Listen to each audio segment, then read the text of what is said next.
Welcome to Shukla study point. आप सभी का स्वागत है आपके अपने YouTube channel Shukla study point में। मैं शिवम शुक्ला आप सभी दोस्तों का हार्दिक स्वागत करता हूं। आज के वीडियो के माध्यम से हम लोग चर्चा करेंगे पॉलिटिकल साइंस यानी राजनीति विज्ञान के बारे में, और उसके पेपर 2 के बारे में चर्चा करेंगे जिसका नाम है लोक प्रशासन के सिद्धांत। और बी फिफ्थ सेमेस्टर के छात्र छात्राओं के लिए ये बहुत ही इंपॉर्टेंट होगा चूँकि उन्हीं के सिलेबस में वर्णित है। जब आप बी फिफ्थ सेमेस्टर में होते हैं यानी कि B third year fifth semester, तो उसमें एक सब्जेक्ट के 2 पेपर आपको पढ़ने होते हैं। पहले पेपर का मॉडल पेपर ऑलरेडी मैं दे चुका हूं। आप लोगों के लगातार कमेंट्स आ रहे थे कि सर जी पेपर नंबर 2 का भी मॉडल पेपर दे दीजिए लिखित वाला। बाकी ऑब्जेक्टिव का तो मैं दोनों का मॉडल पेपर दे चुका हूं, आप लोगों ने देखा भी होगा। क्लियर। और भी मॉडल पेपर आपको मिलते रहेंगे, चैप्टर वाइज वीडियोस भी आपको मिलती रहेगी। प्लेलिस्ट बना दिया हमने, तो प्लेलिस्ट में जा करके आप सारी चीज़ें देख सकते हैं। बात की जाए राजनीति विज्ञान की या राजनीति शास्त्र की, तो पेपर नंबर 2 में आपको लोक प्रशासन के सिद्धांत यानी कि अंग्रेजी में कहें इसको तो प्रिंसिपल्स ऑफ पब्लिक एडमिनिस्ट्रेशन के बारे में आपको पढ़ना है। सिलेबस क्या पढ़ना है क्या नहीं पढ़ना, सारी चीज़ें मैंने ऑलरेडी आपको बता रखी है। अब आज का जो वीडियो है उसमें हम लिखित टाइप के मॉडल पेपर के बारे में चर्चा करेंगे। लिखित मॉडल पेपर का मतलब होता है कि जिसमें अति लघु उत्तरीय, लघु उत्तरीय और दीर्घ उत्तरीय प्रश्न शामिल होते हैं। राजनीति शास्त्र पॉलिटिकल साइंस की मैं बात कर रहा हूँ। पेपर नंबर अगर बात करें तो paper number 2 BA third year fifth semester principles of public administration नवीनतम मॉडल पेपर है। 2024 में जो परीक्षाएं होने वाली हैं, खास करके दिसंबर नवंबर से ही परीक्षाएं प्रारंभ है। नवंबर लास्ट वीक से आप देखते हैं बहुत सारे विश्वविद्यालय के, कुछ विश्वविद्यालय की तो भाई नवंबर मध्य से ही प्रारंभ है। हालांकि लास्ट वीक मान लीजिए नवंबर का परीक्षाएं आपकी प्रारंभ हो जाएंगी और दिसंबर महीने में जनवरी तक आपकी परीक्षाएं होनी है। क्लियर। बहुत ही महत्वपूर्ण प्रश्नों को इसमें हमने रखा है। तो अति लघु उत्तरीय, लघु उत्तरीय और दीर्घ उत्तरीय प्रश्न आपकी परीक्षा में आएंगे। आप किसी भी विश्वविद्यालय में हैं, लिखित टाइप की परीक्षा होगी तो यही प्रश्न आपको देखने को मिलेंगे। बात की जाए खंड आ की, तो खंड आ से अति लघु उत्तरीय प्रश्न, खंड बा से लघु उत्तरीय प्रश्न और खंड सा से दीर्घ उत्तरीय टाइप के प्रश्न आपके पूछे जाते हैं। खंड आ में जो प्रश्न होते हैं उनकी संख्या 10 होती है। 10 के 10 प्रश्नों को अर्थात सभी प्रश्नों को करना अनिवार्य होता है। एक प्रश्न का उत्तर 50 शब्दों में आपको लिखना होता है, ये बात ध्यान रखेंगे। ओके, तो आइए अब हम चर्चा करते हैं कि किस तरीके से हम लोग लिखेंगे प्रश्न का उत्तर और किस प्रश्न प्रश्न का आंसर क्या होगा। सारी चीज़ों को हम लोग यहाँ पर समझते हुए आगे बढ़ेंगे। पहला प्रश्न है लोक प्रशासन की परिभाषा दीजिए। लोक प्रशासन क्या होता है, अगर इसको आप नहीं जानते तो एक चैप्टर नंबर 1 वाली वीडियो हमने बनाई है, उसमें लोक प्रशासन के परिभाषा, लोक प्रशासन का अर्थ और लोक प्रशासन के बारे में और भी चीज़ें मैंने बता दी हैं। हालांकि यहाँ पर भी मैं आपको बताऊंगा एक क्विक रिवीजन के रूप में आप संपूर्ण सिलेबस से बनने वाले जो कुछ चुनिंदा प्रश्न हैं उन्हीं को हमने इसमें रखा है और यही प्रश्न आपकी परीक्षा में आने वाले हैं। तो आप इन प्रश्नों को बहुत ही बारीकी से समझें और इस मॉडल पेपर के जो प्रश्न हैं इसको आप नोट कर लीजिएगा ताकि आप आसानी से इनको समझ सकें और इन पर रिसर्च कर सकें, इन पर तैयारी कर सकें, इनके बारे में जान सकें। क्लियर। यही प्रश्न आपकी परीक्षा में आने वाले हैं। लोक प्रशासन की परिभाषा बात की जाए अगर लोक प्रशासन की, तो देखिए 2 शब्द हैं इसमें, एक तो पहला है लोक और दूसरा है प्रशासन। हम आपको समझाएंगे, लिखना आपको ही पड़ेगा, तो समझ लेंगे तो आपको लिखने में आसानी होगी। याद आपको बिल्कुल भी नहीं करना है, बस आपको समझ लेना कि है क्या। लोक और प्रशासन। लोक क्या का मतलब क्या होता है? लोक का मतलब होता है लोगों का या पब्लिक, ठीक है। एडमिनिस्ट्रेशन मतलब तो शासन करना, ठीक है, या प्रबंध करना बोल सकते हो। लोक प्रशासन जो शब्द है, प्रशासन का हिंदी में मतलब तो प्रशासन ही होता है कि भाई किसी पर शासन करना है, किसी को बताना है कि भाई आपको ये करना है, आपको ये करना है, यही होता है प्रशासन। इसको अंग्रेजी में कहते हैं एडमिनिस्ट्रेशन, ठीक है। इसी का हिंदी रूपांतरण है प्रशासन और इसका मतलब होता है प्रबंध करना, मैनेज करना, ठीक है। तो लोक प्रशासन का अर्थ क्या होता है? होता है लोगों के लिए प्रबंध करना, लोगों के लिए प्रबंधन करना, ठीक है, मैनेजमेंट की व्यवस्था करना लोगों के लिए। किसके लिए प्रश्न उठेगा, किसके लिए प्रबंधन करना? तो लोगों के लिए प्रबंधन करना, वही होता है लोक प्रशासन। क्लियर। प्रशासन में शासन और सेवा दोनों का भाव पाया जाता है। केवल शासन का ही भाव पाया जाएगा तो फिर दिक्कत की बात है। हम एक सेवा भाव से जुड़ेंगे। अगर जैसे पुलिस लोग अगर आपके ऊपर शासन करेंगे जनता के ऊपर, तो कब तक काम चलेगा? एक ना एक दिन तो फिर भाई पुलिस का कहा लोग सुनेंगे नहीं ना, जो प्रशासनिक मामले उनके मामलों को लोग संज्ञान में भी नहीं लेंगे और अराजकता फैल जाएगी। तो ऐसी स्थिति में क्या होता है कि जब भी प्रशासनिक मामलों को आपको प्रभावी बनाना है या प्रशासन को अच्छे तरीके से लागू करना है, तो उसमें शासन और सेवा दोनों का भाव होना चाहिए। किसी नेता की बात करें और चाहे किसी प्रशासनिक अधिकारी की बात करें तो उसमें दो भाव, एक तो शासन का भाव तो रहे ही, शासन का भाव नहीं होगा तो फिर अच्छी बात नहीं होगी, और सेवा का भाव, दोनों का भाव समानुपात मतलब दोनों का भाव निश्चित तौर पर बराबर होना चाहिए, तभी जो है प्रशासनिक मामला अच्छे तरीके से ग्रो कर पाएगा। वुडरो विल्सन अमेरिका के राष्ट्रपति, उन्होंने कहा कि कानून का बृहत एवं संगठित अध्ययन ही जो होता है उसी को लोक प्रशासन कहा जाता है। किसका? कानून का एक बड़े स्तर पर संगठित अध्ययन जब किया जाता है तो उसी को लोक प्रशासन कहते हैं, वुडरो विल्सन ने कहा। इसके बाद में लूथर गुलिक महोदय कहते हैं कि लोक प्रशासन प्रशासनिक विज्ञान की वह शाखा है जिसका संबंध सरकार से होता है, और जहां सरकार के कार्यों को क्रियान्वित करने का प्रश्न उठता है वहां उसका संबंध कार्यपालिका से होता है, अर्थात कार्यपालिका तक ही सीमित माना लूथर गुलिक महोदय ने लोक प्रशासन को। जबकि लोक प्रशासन जो है वो कार्यपालिका, न्यायपालिका और विधान पालिका बोले तो या उसको बोलते हैं संसद या विधायिका बोलते हैं उसको, ठीक है। विधायिका, कार्यपालिका और न्यायपालिका सभी में आप देखते हैं प्रशासनिक मामले आपको देखने को मिलते हैं। यहाँ तक कि आप स्कूल कॉलेजेस में भी आप देखते हैं, यूनिवर्सिटी में प्रशासन होता है। क्लियर? तो वही होता है प्रशासन जो आप जान रहे हैं अभी तक। साइमन महोदय कहते हैं कि जनसाधारण की भाषा में लोक प्रशासन से अभिप्राय होता है राष्ट्रीय या राजकीय या स्थानीय सरकारों की जो कार्यपालिका होती है उसके द्वारा जो क्रियाएं की जाती हैं उन्हीं क्रियाओं से लोक प्रशासन का संबंध होता है। कुल मिलाकर के ये बताया लोक प्रशासन के बारे में लोगों ने, विद्वानों ने बताया, ठीक है। लेकिन अगर बात करें हम लोक प्रशासन की तो लोक प्रशासन जो होता है वो संपूर्ण देश और समाज का हित चाहता है। लोक प्रशासन में वित्त कार्यपालिका देखती है, और इसके अलावा आपको बता दूं लोक प्रशासन की अपेक्षा जो है व्यक्तिगत प्रशासन में कर्मचारी अधिक उत्तरदायी होते हैं। तो अभी हम चर्चा करेंगे व्यक्तिगत प्रशासन की भी और लोक प्रशासन की, दोनों की। तो लोक प्रशासन जो होता है वो एक प्रकार से क्या करता है, सरकार के तरफ से एक सरकारी अधिकारी होता है और वो एक प्रकार से क्रियान्वित करता है, क्या, सरकारी नियमों को क्रियान्वित करता है, किस पर, जनता पर, समाज पर, ताकि जनता अच्छे तरीके से आगे बढ़ सके और जनता की सेवा अधिकारी लोग कर सकें। इस प्रकार से ये मामला होता है, कुछ नियमों की श्रृंखलाएं होती हैं, उन्हीं के नियमों की श्रृंखलाओं पर प्रशासन होता है। आगे देखिएगा, दूसरा प्रश्न आपके स्क्रीन पर आ चुका है, स्टाफ और सूत्र में क्या अंतर होता है। स्टाफ और सूत्र में क्या अंतर होता है भैया? स्टाफ क्या है और सूत्र क्या है? तो दोनों में कई अंतर होते हैं। पहला अंतर देखेंगे, स्टाफ जो होता है उसका संबंध सूत्र के प्रतिकूल परामर्श देने से होता है तथा नियोजन से होता है।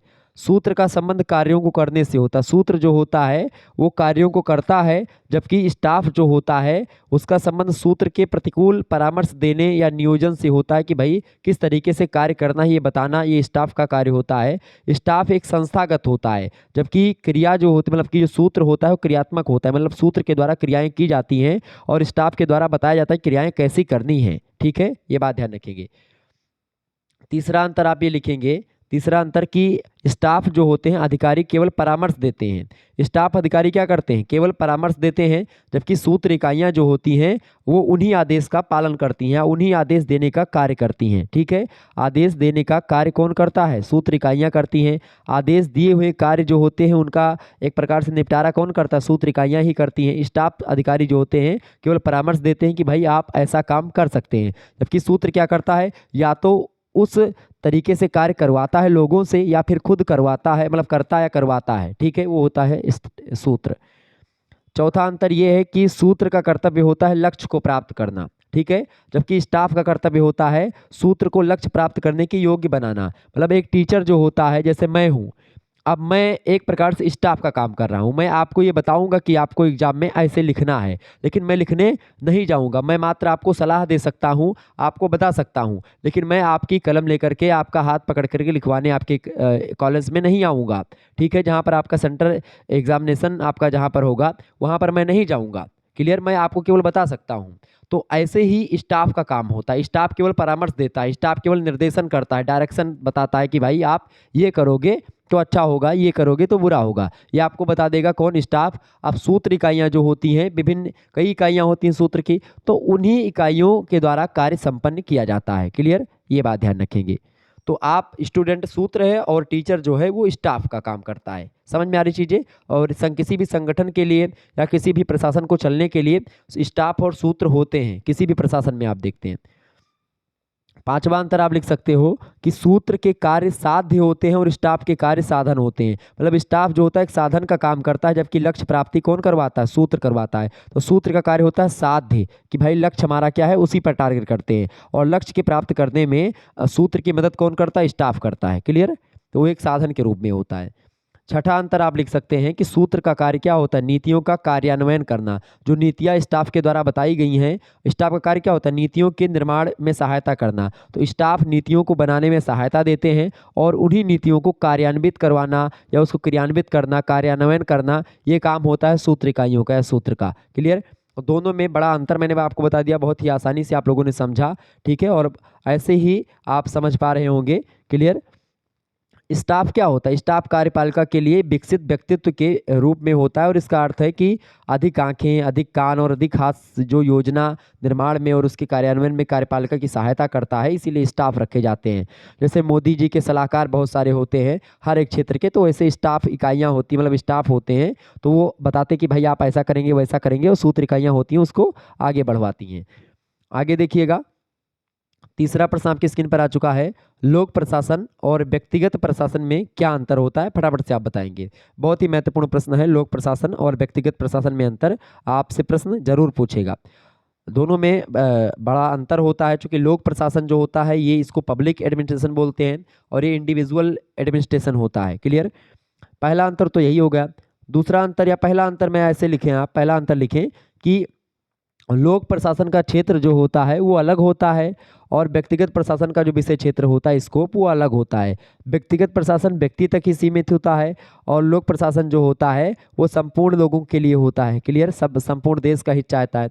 दूसरा अंतर आप लिखेंगे कि लोक प्रशासन संपूर्ण देश का और संपूर्ण समाज का हित चाहता है, जबकि जो व्यक्तिगत प्रशासन होता है वो अपना हित केवल चाहता है। ठीक है? व्यक्तिगत प्रशासन केवल पर्टिकुलर व्यक्ति का ही हित चाहता है, तो वो होता है व्यक्तिगत प्रशासन, प्राइवेट। तीसरा होता है आपका अंतर, लिख देंगे आपकी लोक प्रशासन में जो होता है वित्त कार्यपालिका देखती है, जबकि निजी प्रशासन में बाहरी व्यक्ति की जिम्मेदारी नहीं होती है। ठीक है? आप देखेंगे जैसे कि निजी प्रशासन में क्या होता है, खुद ही सब कुछ देखना होता है और कोई बाहरी जिम्मेदारी नहीं होती, जबकि लोक प्रशासन में वित्त का काम जो होता है वो कार्यपालिका देखती है। तो ये तीसरा अंतर। चौथा अंतर आप लिख देंगे, सेवा और मूल्य की दृष्टि से अगर देखें तो दोनों में बड़ा अंतर होता है, क्योंकि सेवा और मूल्य दोनों के अलग अलग होते हैं। लोक प्रशासन का अलग होता है और व्यक्तिगत प्रशासन का अलग होता है। पांचवा अंतर आप लिख दीजिएगा, लोक प्रशासन की अपेक्षा व्यक्तिगत प्रशासन में कर्मचारी अधिक उत्तरदायी होते हैं। क्लियर? तो व्यक्तिगत प्रशासन में कर्मचारी ज़्यादा अच्छे तरीके से काम करते हैं और लोक प्रशासन में कम। जैसे आप सरकारी कॉलेज में उतनी ज़्यादा पढ़ाई नहीं होती जितना है जो है प्राइवेट कॉलेजेस में होती है। क्यों होती है प्राइवेट कॉलेज में? क्योंकि प्राइवेट कॉलेज जो होते हैं, मतलब प्राइवेट कॉलेज का उदाहरण आप ना लें, क्योंकि कॉलेज की स्थिति बड़ी दयनीय है भारत में, वो भी प्राइवेट कॉलेज की स्थिति बड़ी दयनीय है।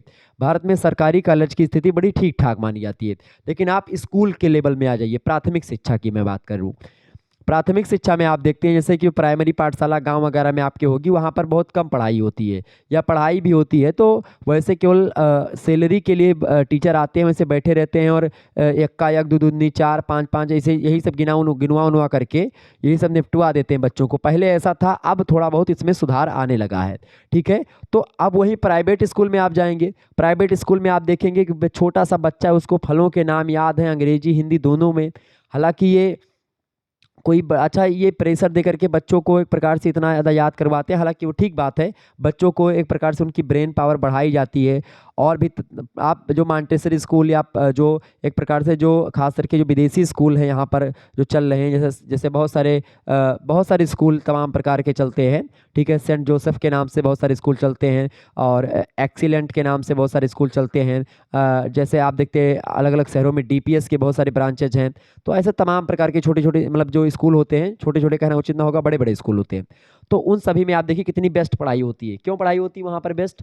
चूंकि वो व्यक्तिगत प्रशासन वहाँ पर होता है, किसी पर्टिकुलर व्यक्ति उसको हैंडल करता है, उसको सरकार हैंडल नहीं करती है। तो अपने टीचरों को एक प्रकार से अच्छी सैलरी देते हैं वो, और इसके बाद में उनसे उतना काम भी लेते हैं, सैलरी से 3-4 गुना काम लेते हैं। तो प्राइवेट सेक्टर में एक निगरानी के लिए 2-3-4 लोग देखने के लिए होते हैं। सरकारी सेक्टर में क्या होता है, जिसका मन हो रहा काम कर रहा है, जिसका मन हो रहा नहीं काम कर रहा है, या कम कर रहा है ज़्यादा कर रहा है, कोई उसमें जांच वगैरह की बहुत कम ही संभावना होती है।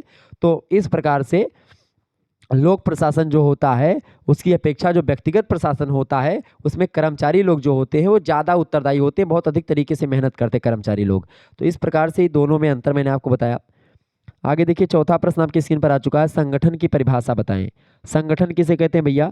संगठन की अगर बात की जाए तो अगर शब्दकोश के अकॉर्डिंग देखें संगठन में, जैसे डिक्शनरी में अगर देखें शब्दकोश मतलब संगठन का मतलब, तो इसका शब्दकोश के आधार पर किसी के पारस्परिक भागों को संबोधित करने का कार्य जो होता है उसी को संगठन कहा जाता है। ठीक है, किसी के पारस्परिक भागों को संबंधित करने का जो कार्य होता है उसी को संगठन कहते हैं, जिसके उद्देश्य पहले से निर्धारित होते हैं और उन्हीं उद्देश्यों पर हमको आगे बढ़ना होता है।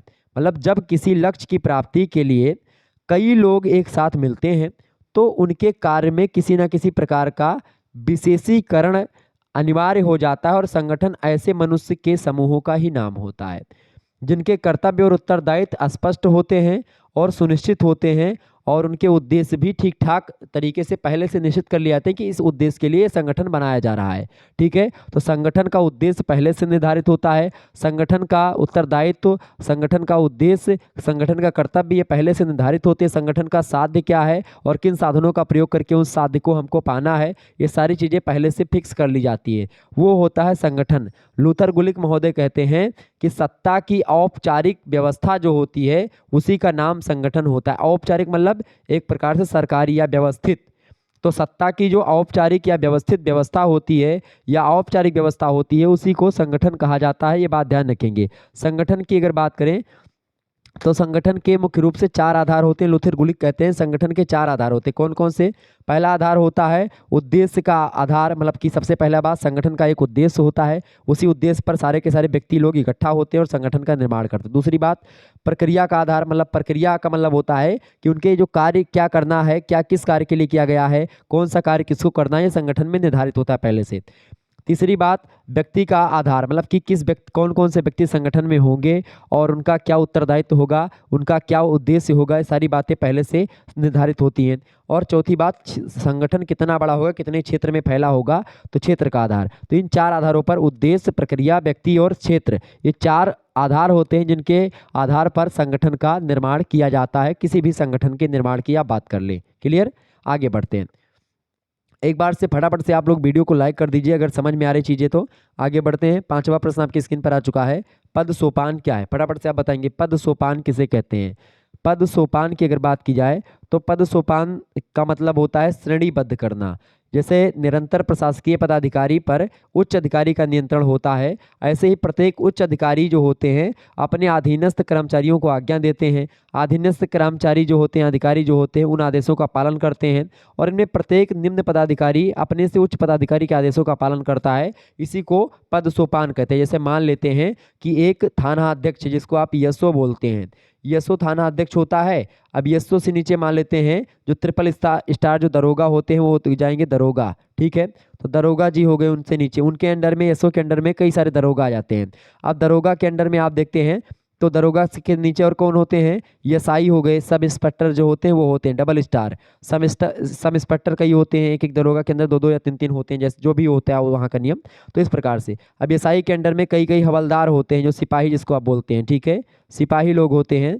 और इसी प्रकार से तो ये देखिए एक क्रम है ना, एक पद सोपान है कि भाई यशो जो कहेगा वो बात दरोगा लोग स्वीकार करेंगे और नीचे के सारे कर्मचारी स्वीकार करेंगे। दरोगा जो कहेंगे या एसआई करेगा, एसआई जो कहेंगे वो सिपाही करेगा, और एसआई जो होगा दरोगा की बात को मानेगा, दरोगा जो होगा यशो की बात को मानेगा, या यशो जो होगा एसआई जो होगा यशो की बात को मानेगा, यशो और ऊपर के लोगों की बात को मानेगा। जैसे कि अगर कोई बात कमिश्नर कह रहे हैं, एसपी कह रहे हैं, तो उनकी बातों को मानना पड़ेगा। ठीक है, किसको मानना पड़ेगा? नीचे वाले पदाधिकारियों को। यानी कि एक क्रम फिक्स होता है कि कौन उच्च अधिकारी है, कौन उनके अधीनस्थ अधिकारी है। तो इसी को बोलते हैं एक प्रकार से पद सोपान, एक श्रेणी के रूप में, एक पद के रूप में बंटवारा करना कि भाई ये आपका पद ये है, आपका पद ये है। तो किसी भी प्रशासन में अलग अलग लोगों का एक एक पद होता है। जैसे स्कूल में आप देखिए कोई प्रिंसिपल है, कोई प्रबंधक है, कोई क्लर्क है, कोई टीचर है, कोई जो है हेड मास्टर है। तो इस प्रकार से आप देखते हैं कि अलग अलग ओहदे पर होते हैं। जैसे मान लेते हैं जो प्रबंधक होता है पूरे के पूरे स्कूल को वो एक प्रकार से इकट्ठा करता है, मतलब स्कूल को स्थापित करने वाला प्रबंधक होता है। अब उसको चलाने वाला प्रिंसिपल होता है। अब प्रिंसिपल जो कहेगा उस बात को, मतलब जो प्रबंधक कहेगा उस बात को प्रिंसिपल मानेगा, ठीक है। अब प्रिंसिपल जो कहेगा उस बात को कौन मानेगा? उस बात को समस्त टीचर मानेंगे, हेड मास्टर से लेकर के निम्न मास्टर तक सब मानेंगे। और उसके जो हेड मास्टर बोलेगा वो छोटे मास्टर करेंगे, ठीक है। तो इसी प्रकार से एक दूसरे की बात को मानते हैं, एक दूसरे की आज्ञा का पालन करते हैं और एक दूसरे के रिस्पेक्ट भी करते हैं। रिस्पेक्ट हालांकि अलग की बात हो जाती है, ये सामाजिक पहलू में चले जाएंगे आप, लेकिन पद सोपान में एक दूसरे की आज्ञा को मानना, और यही होता है पद सोपान मुख्य रूप से। क्लियर कि भाई कोई ऊंचे पद पर है, कोई निचले पद पर है, और उनका तालमेल जो बना रहता है, इसी आधार पर संगठन जो है चलता रहता है। क्लियर, ये बात ध्यान रखेंगे। आगे बढ़ते हैं। तो ये होता है आपका प्रशासन में पद सोपान। आगे देखिए, छठा क्वेश्चन आपकी स्क्रीन पर आ चुका है। अच्छा, मैं इसीलिए आपको थोड़ा सरल भाषा में बताता हूँ उदाहरण के माध्यम से, ताकि आप बहुत ही बारीकी से चीज़ों को समझ जाएं और आपके दिमाग में कहीं ना कहीं पे एक बार अगर आप सुन लेंगे मेरी बातों को, तो आपके दिमाग में ये सारी बातें जो है बैठ जाएंगी। जब आप कलम और कॉपी आपको मिलेगी और एग्जाम में आप बैठेंगे, कलम वैसे आपको ले जाना पड़ेगा, मिलेगी नहीं, तो आप वहाँ पर आपको याद आएगा कि भैया शुक्ला सर ने बताया था, और दिमाग में आपके आता जाएगा और आप लिखते जाएंगे। अगर आपने वीडियो को या सेशन को लास्ट तक अटेंड किया तो बीच में बातचीत आप लोग करने लगते हैं तो डिस्टर्ब करते हैं आप हमको भी और आप खुद भी होते हैं, बातचीत ना करें। अगला प्रश्न, छठा प्रश्न है, लेखांकन क्या है? इंपॉर्टेंट प्रश्न है, लेखांकन के बारे में बताएं। बढ़िया प्रश्न है भैया। लेखांकन किसे कहते हैं? लेखांकन जो होता है, इसकी अगर बात की जाए तो जो संगठन होता है, जो संगठन बनता है, तो संगठन के बहुत सारे कार्य होते हैं। किसी भी संगठन के बहुत सारे कार्य होते हैं। उन कार्यों को करने के लिए कुछ नियम होते हैं। उन नियमों को संचालित करने के लिए कुछ रुपए पैसे की आवश्यकता होती है। इन सभी चीज़ों का जो लेखा जोखा होता है, क्या करना है क्या नहीं करना है, कितने पैसे में करना है, क्या हुआ क्या नहीं हुआ, इन सभी चीज़ों का लेखा जोखा ही लेखांकन कहलाता है। अगर सरल शब्दों में आपको बताऊं तो समझ में आ रही चीज़ें, तो ये लेखांकन होता है। संगठन के वित्तीय कार्यों का समुचित अभिलेख ही लेखांकन कहलाता है। इसमें वित्तीय वर्ष के आय व्यय का पूरा ब्यौरा होता है। कितना पैसा खर्च हुआ, कितना पैसा कमाई हुई, इससे कितना बचा, सारे का सारा ब्यौरा आपके पास होता है। लेखांकन उसी को बोलते हैं। राज्य की वित्तीय स्थिति तथा उन संक्रियाओं से संबंधित तथ्यों को शीघ्रता से निर्मित करने एवं स्पष्ट रूप से प्रस्तुत करने की विधा को ही लेखांकन कहा जाता है। लेखांकन जो होता है ये एक प्रकार से बहुत ही इम्पोर्टेंट होता है किसी भी संगठन में या राज्य में भी। आप देखते हैं जो बजट आता है वो लेखांकन के द्वारा ही संभव है। क्लियर, ये बात ध्यान रखेंगे।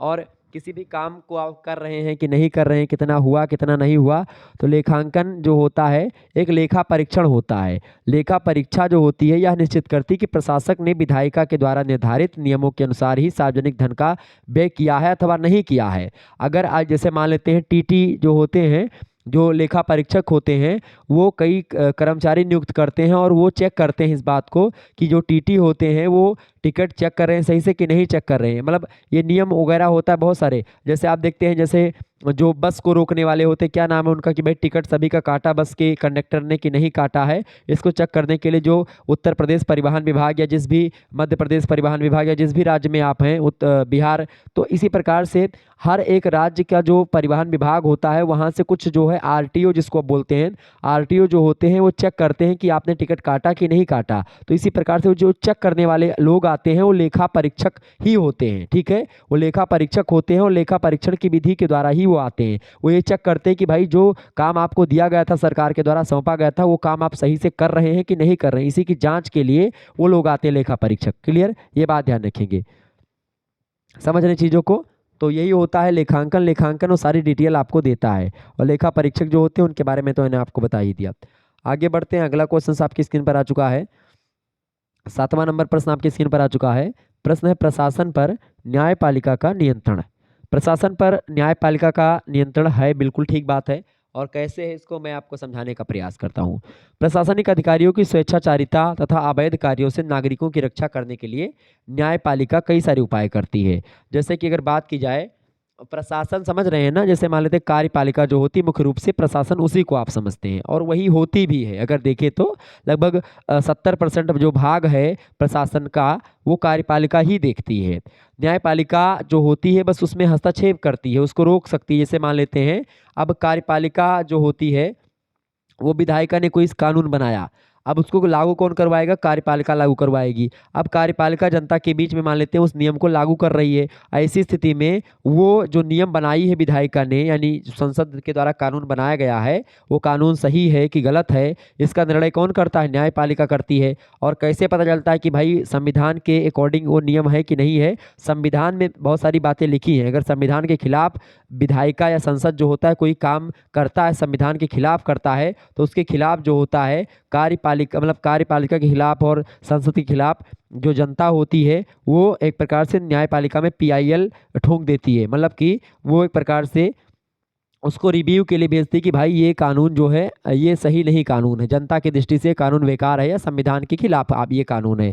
तो उस पर क्या होता है कि न्यायपालिका विचार विमर्श करती है और इस प्रकार से नियंत्रण करती है प्रशासन पर। क्लियर? सबसे पहली बात तो विधि का शासन लगा करके, कभी कभी क्या होता है कानून का शासन होता है, विधि का शासन, तो ऐसी स्थिति में न्यायपालिका प्रभुत्व में होती है। दूसरी बात, न्यायिक समीक्षा। न्यायिक समीक्षा को एक प्रकार से अगर बताएं तो अनुच्छेद 32 जो भारतीय संविधान का है उसमें आप बड़े आसानी से समझ पाएंगे। 5 तरीके का एक प्रकार से उसमें चीज़ें बताई गई हैं। पहला बंदी प्रत्यक्षीकरण, दूसरा परमादेश, तीसरा प्रतिषेध, चौथा निषेधाज्ञा, और पांचवा होता है आपका उत्प्रेषण, और छठा अधिकार परीक्षा आप मान लीजिए। तो इस प्रकार से ये कई प्रकार की चीज़ें होती हैं, जिसके जैसे मान लेते हैं आपके घर में पुलिस आई, आपको पुलिस कार्यपालिका के अकॉर्डिंग ही, चूंकि जितने भी सरकारी कर्मचारी होते हैं प्रशासनिक मामलों में वो सारे के सारे जो होते हैं वो सब एक प्रकार से colonel, general, major, captain, lieutenant, ये सब जो होते हैं, सेकंड लेफ्टिनेंट, ये सब जो होते हैं, या जितने भी आपके सैनिक या फिर जो भी चीज़ें होती सरकार के अंडर में आते हैं वो सब कहीं ना कहीं पे कार्यपालिका के ही अंतर्गत आते हैं। तो और संसद या न्यायपालिका मतलब विधायिका के अंतर्गत जो लोग संसद में बैठते हैं, विधायक, नेता, मंत्री, ये सब जो होते हैं वो सब विधायिका के अंतर्गत आते हैं। वकील, डीएम, मतलब वकील से लेकर के और ये आपके जो जज वगैरह होते हैं वो सब न्यायपालिका के अंतर्गत आते हैं। ठीक है? अब क्या होता है कि अनुच्छेद 32 से कहता है, अनुच्छेद 32 जो है वो एक प्रकार से किसकी बात करता है? वो एक प्रकार से न्यायिक समीक्षा की बात करता है कि अगर आप पर आपके मौलिक अधिकारों का हनन हो रहा है, या आपको लगता है कि आपके मौलिक अधिकार का हनन हो रहा है, मौलिक अधिकार में से आपकी स्वतंत्रता का हनन हो रहा है, आपकी समानता का हनन हो रहा है, आपके साथ दुर्व्यवहार हो रहा है, आपको जाति के नाम पर सताया जा रहा है, आपको धर्म के नाम पर कोई चीज़ सरकार नहीं करवा रही है, या आपको जाति के नाम पर ये मतलब कि आपके गाँव में कोई मान लेते हैं प्रधान है किसी जाति के हैं तो अपने जाति का ही काम करते हैं, आपकी जाति का काम नहीं करवाते हैं, तो आप ठोक सकते हैं उनके खिलाफ केस। ठीक है? कैसे? या पुलिस आती है आपके घर पर और आपको बिना बताए आपको बंद कर लेती, तो आपको आपके घर पे पुलिस आए तो आपको उनसे ये पूछने का अधिकार है कि आप हमारे घर पर क्यों आए हैं। तो बताएंगे मैं इस कारण से आया हूँ। तो आप पूछेंगे भाई वारंट लाए हो? तो बोलेंगे नहीं, वारंट से पहले 2 दिन पहले आपको बता दूं, वारंट से पहले एक वो आती है एक प्रकार से आपको कि भाई आपने ये काम किया है और इसीलिए आप थाने में पेश हो, उसके लिए एक चिट्ठी आती है।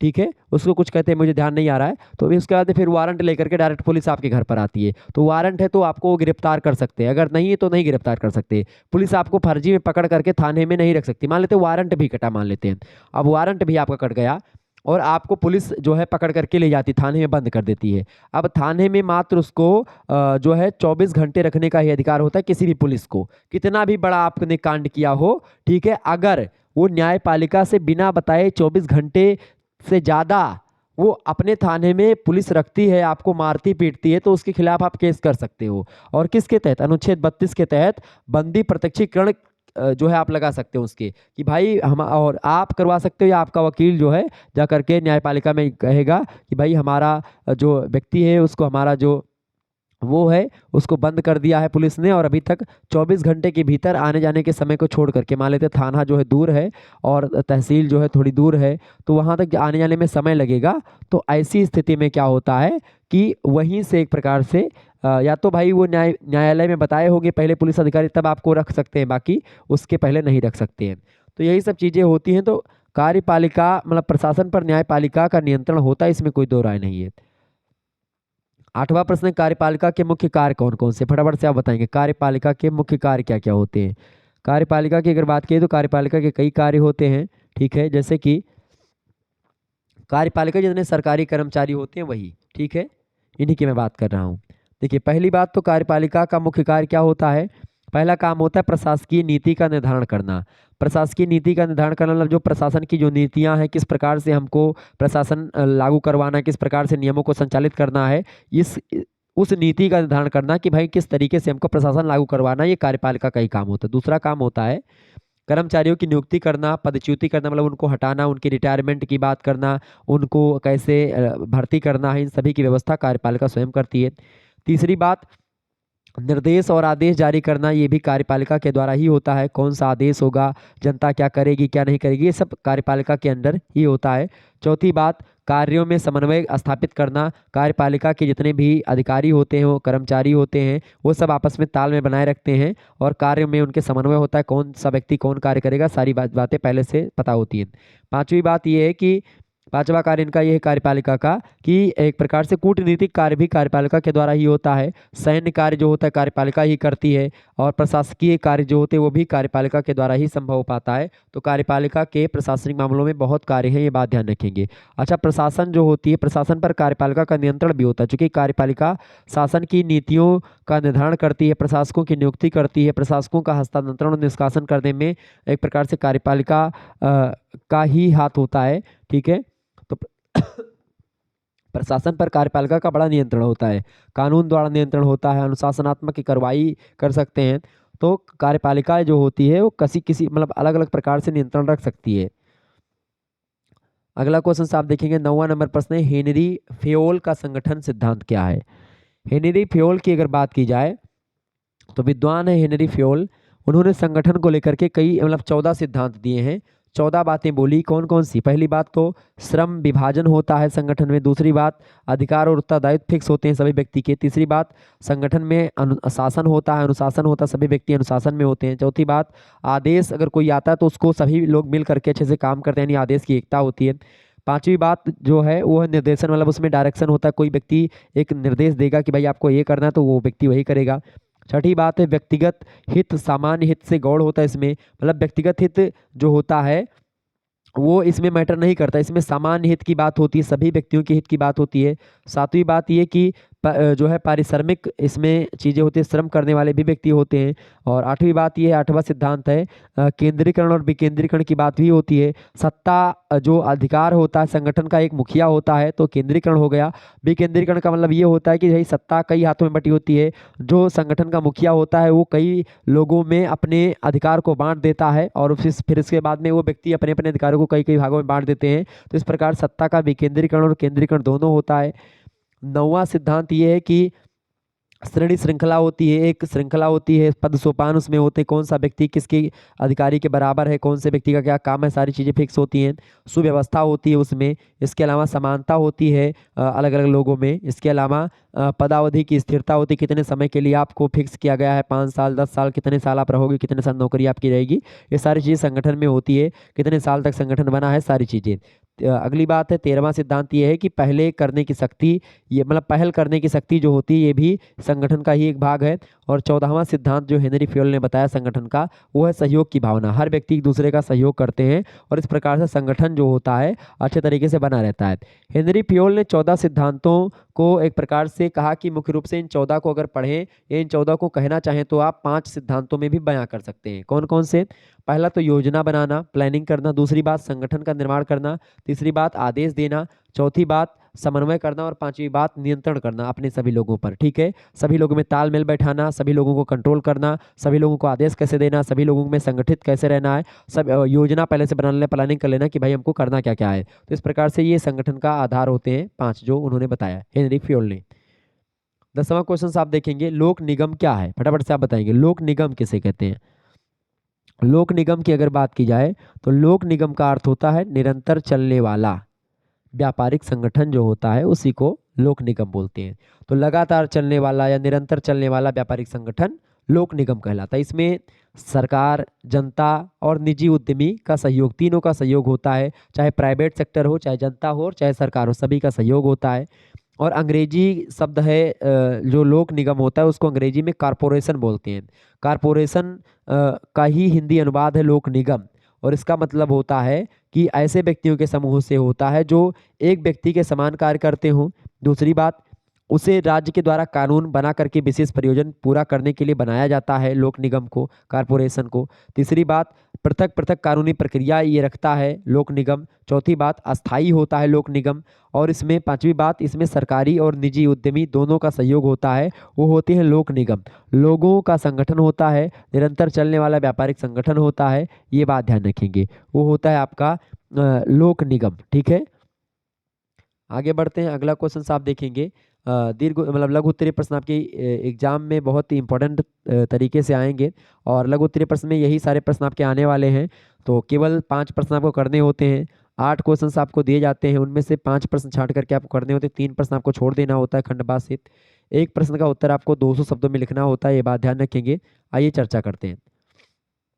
पहला प्रश्न आपकी स्क्रीन पर आ चुका है, लोक प्रशासन के क्षेत्र में के संबंध में पोस्ट कार्ब पर प्रकाश डालिए। पोस्ट कार्ब पर मैंने कई बार बताया है आपको, पोस्ट कार्ब जो शब्द है इसको लूथर गुलिक ने जो है दिया है, और खास करके पोस्ट कार्ब जो शब्द है अंग्रेजी के 7 अक्षर को मिला करके बना है।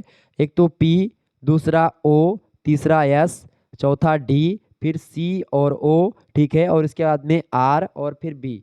इसको मैंने विस्तार से जब चैप्टर नंबर 1 पढ़ाया था तो पूरा मैंने बताया था। अब पी से मतलब होता है प्लानिंग, ठीक है। ओ का मतलब होता है भैया, ओ का क्या मतलब होता है, पी मतलब प्लानिंग, ओ मतलब ऑर्गेनाइजिंग, एस मतलब होता है स्टाफिंग, डी मतलब होता है डायरेक्टिंग, ठीक है। सी ओ का मतलब होता है जो है कोऑर्डिनेटिंग, ठीक है। आर का मतलब होता है रिपोर्टिंग, और बी का मतलब होता है बजटिंग। देखिए, अब जो आपका प्लानिंग होती है, पहले एक रूपरेखा तैयार करी जाती है, एक योजना बनाई जाती है किसी भी संगठन को या किसी भी प्रशासन को आगे बढ़ाने के लिए। पहले एक प्लानिंग होती है, एक योजना, एक रूपरेखा तैयार की जाती है। कार्य करने के निश्चित तरीके मतलब तरीकों को निश्चित करना कि भाई कैसे कार्य करना है, किन सामग्रियों का प्रयोग करके हमको कार्य करना है, उन सभी की व्यवस्था करना, कर्मचारियों को उनका उत्तरदायित्व समझाना कि भाई आपको ये करना है, आपको ये करना, सारी चीज़ें फिक्स करना, ये योजना यानी प्लानिंग के अंतर्गत आता है। फिर दूसरा होता है ऑर्गेनाइजिंग, संगठन बनाना। संगठन बनाना मतलब कुशल प्रशासन करने के लिए आपको विभाग, उपविभाग, खंड, प्रयोग मतलब खंड, प्रखंड, आयोग, निगम, कार्यालय, कर्मचारी वर्ग, अस्थायी ढांचे, ये सब आपको बनाना पड़ता है। तो इसके अंतर्गत संगठन के अंतर्गत ये सब चीज़ें आती हैं। स्टाफिंग की अगर बात की जाए तो स्टाफिंग जो होता है उसका मतलब होता है स्टाफ की व्यवस्था करना, मतलब कर्मचारियों की व्यवस्था करना जिसको आप बोलते हैं। चूंकि शासन की नीति को क्रियान्वित करने के लिए आपको स्किलफुल यानी कुशल और क्षमता वाले, अधिक क्षमता वाले यानी दक्ष कर्मचारियों की नियुक्ति करना होता है कि भाई जो उसके योग्य हो उसी को आप जो है उस पद पर विराजमान करवाएं, उनके प्रशिक्षण की व्यवस्था करवाएं, उनके कल्याण की व्यवस्था करवाएं। तो इन सभी ये सब जो है कर्मचारियों को इकट्ठा करना, लोग जो काम करेंगे उसमें स्टाफ की व्यवस्था करना। फिर उसके बाद में अगला है डायरेक्शन यानी कि निर्देश देना, ठीक है, निर्देशित करना। क्योंकि शासन को चुस्त बनाए रखने के लिए सबसे इंपॉर्टेंट बात होती है नीति प्रशासन विषयों पर निर्देशों का कर्मचारियों के द्वारा पालन करना। और इसके लिए एक प्रकार से एक डायरेक्टर होता है जो कि एक प्रकार से सारी चीज़ों को बताता है कि भाई आपको ऐसे करना है। जैसे फिल्म की शूटिंग होती है तो डायरेक्टर क्या करता है, जैसे बताता है हीरो को कि भाई आपका शूट ये है, आपका शूटिंग मतलब आपका रोल ये है, आपको ये करना है। हीरोइन को बताता है आपको ये करना है। सारे लोगों को बताता है कि भाई आपको ये करना है, आपको वो करना है। तो एक वो निर्देश देने का एक व्यक्ति। सीईओ का दोनों का मतलब मिला करके होता है कोऑर्डिनेटिंग। कोऑर्डिनेटिंग का मतलब होता है समन्वय करना। समन्वय करना का मतलब ये होता है जो कि प्रशासन के तमाम सारे जो विभाग बनाए हमने, जो मैंने संगठन की बात करी, उप विभाग, खंड, आयोग, निगम, कार्यालय, कर्मचारी वर्ग, ये सब जो आपने बनाया, इन सब में तालमेल बैठाना सबसे बहुत जरूरी होता है। ऐसा नहीं कि भाई विभाग वाले उप विभाग से खपा है, उप विभाग वाले खंडों से, खंड वाले प्रखंड से, प्रखंड वाले आयोगों से, निगम से, इन सभी प्रकार से अगर एक दूसरे के से तालमेल नहीं बैठेगा तो कैसे काम चलेगा। तो तालमेल बैठा करके चलना, ये होता है आपका समन्वय, कोऑर्डिनेटिंग, ठीक है। इसके बाद में अगला होता है आपका रिपोर्टिंग। क्लियर। आर का मतलब क्या होता है, रिपोर्टिंग करना। रिपोर्टिंग करना मतलब होता है रिपोर्ट देना। रिपोर्ट देने से प्रशासन की नीति क्रियान्वित करने संबंधी भाई की जो काम हो रहा है कि कहाँ तक पहुँचा, कहाँ तक आगे बढ़ा काम, समय समय पर वो जाकर के जो डायरेक्टर है या निर्देशन जो करने वाला है, जो संगठन का मुखिया है, उसको जाकर के बताए कि भाई कार्य यहाँ पर है या कार्य प्रगति पर है, कार्य इतना पहुँच चुका है। ये सारी चीज़ें फिक्स मतलब बताए जाकर के सूचना दे उसको जाकर के जो आदेश देने वाला जो निर्देशक है उसको बताए कि भाई ये चीज़ें हो चुकी हैं। तो रिपोर्टिंग करना ये भी बहुत ज़रूरी होता है। और बी का मतलब होता है बजटिंग। बजटिंग का मतलब होता है बजट तैयार करना। बजट का मतलब क्या होता है, लेखांकन या लेखा जोखा तैयार करना। मैंने आपको बताया था शुरुआत में ही।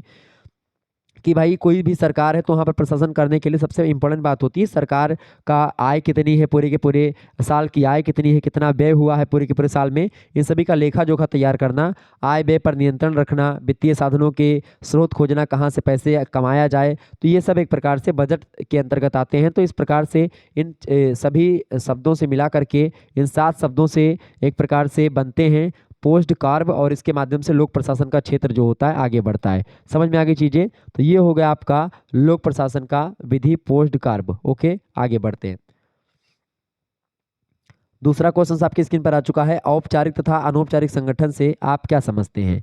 औपचारिक संगठन क्या होता है भैया और अनौपचारिक संगठन क्या होता है, फटाफट से आप बताएंगे। तो औपचारिक संगठन की अगर बात की जाए तो इससे मतलब होता है उन संगठनों से जिनमें प्रत्येक स्तर पर स्थिति, अधिकार और उत्तरदायित्व जो होता है उसको स्पष्ट रूप से परिभाषित कर दिया जाता है कि भाई आपको ये करना है, आपको ये करना, सारी बातें पहले से फिक्स होती हैं। इस प्रकार के संगठन में क्या होता है, अधिकार उच्च स्तर से निम्न स्तर की ओर प्रत्यायोजित होते हैं और पूरी संगठन संरचना संस्थाओं के उद्देश्यों को प्राप्त करने का प्रयत्न करती है कि भाई जो उद्देश्य हैं उसको प्राप्त करने के लिए उच्च स्तर से निम्न स्तर तक लगातार प्रयास किए जाते रहते हैं। तो ये होता है औपचारिक संगठन। जैसे जो उच्च स्तर के अधिकारी हैं वो प्रत्यायोजित करेंगे, प्रत्यायोजन करेंगे। प्रत्यायोजन का मतलब होता है कि अपने से नीचे वाले अधिकारी को अपना जो पदभार है उसको सौंपना या बताना कि भाई हमारे ऊपर, जैसे मान लेते हैं कि मैं टीचर हूँ। अब जैसे कि हमको आपको कुछ बताना है कि भाई आपको कुछ करना चाहिए, तो मैं आपको बताऊंगा कि भाई आप, मान लेते हैं मैं आप बताऊं कि भाई आप जो है प्रचार करना है हमको किसी भी चीज़ का, मान लेते हैं हमको अपने चैनल का प्रचार करना है, तो मैं आपसे यही कहूँगा कि आप अपने कॉलेज में जा करके हमारा पंपलेट छपवा लो और छपवा करके पंपलेट आप अपने अपने एरिया में सभी लोग बांट दो। अब क्या हो गया, सत्ता का विकेंद्रीकरण हमने कर दिया। सत्ता का विकेंद्रीकरण भी यहाँ पर कहना उचित ना होगा, यहाँ पर ये हो गया कि मैंने प्रत्यायोजन कर दिया। मतलब जो मेरा काम था कि भाई पंपलेट छपवा करके अपने हर एक कॉलेज में जा करके चिपकाना, वो काम मैंने आपको सौंप दिया। तो ये क्या होगा, ये होगा सत्ता का प्रत्यायोजन, यानी हमने अपना कार्य या हमने अपना पदभार जो है कई लोगों में बांट दिया, छोटे छोटे लोगों में बांट दिया, हर एक क्षेत्रों में मैंने बांट दिया। छोटे छोटे लोग कहने का मतलब ये नहीं कि आप छोटे हैं, मतलब ये है कि टुकड़ों में बांट देना। जैसे कोई बड़ा काम है तो उसको टुकड़ों में बांट देना, ठीक है, ये बात ध्यान रखेंगे। तो ये औपचारिक संगठन में चीजें होती हैं।